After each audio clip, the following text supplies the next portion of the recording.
BRS హయాంలో చేసిన అప్పులు 3,22,000 కోట్ల మాత్రమే అన్నారు మాజీ మంత్రి హరీష్ రావు. 7 లక్షల కోట్ల అప్పులు చేశారంటూ తమపై దుష్ప్రచారం చేస్తున్నారని మండిపడ్డారు. అయితే ఆయనకి కౌంటర్ ఇచ్చారు డిప్యూటీ సీఎం భట్టి విక్రమార్క. ఈరోజు టోటల్ అవుట్ స్టాండింగ్ ఎంత ఉంది మన రాష్ట్రంది? రిజర్వ్ బ్యాంక్ చెప్పిన దాని ప్రకారం ఇక్కడ నేను చెప్తుంది కాదు, 3,89,673 ఏమో స్టేట్ లైబిలిటీ, గ్యారంటీస్కు సంబంధించి 38,867, మొత్తం కలిపితే 4,28,540 కోట్లు. సో ఈ 4,28,504 నుంచి 1,06,000 తీసేస్తే నెట్ 10 ఏళ్ల బీఆర్ఎస్ హయాంలో జరిగిన అప్పు ఎంత? 3,22,499 కోట్లు.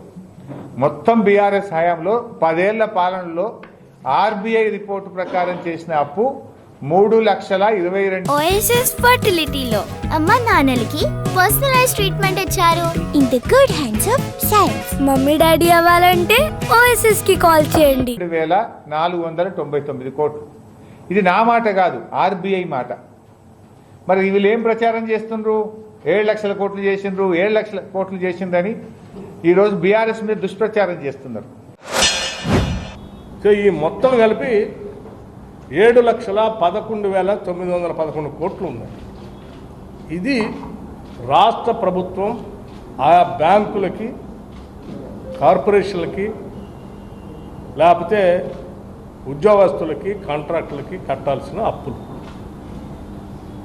ఇవి లెక్కలతో సహా రేపొద్దున శాసనసభలో కూడా వాళ్ళని చర్చ పెడితే ఆ చర్చలో చూపించడానికి కూడా సిద్ధంగా ఉన్నాను. దానికంటే ముందు ఈ రాష్ట్ర ప్రజలకి గత కొన్ని రోజులుగా హరీష్ రావు గారు, ఇవాళ ఇంకా ఒకళ్ళిద్దరు కూడా మాట్లాడారు.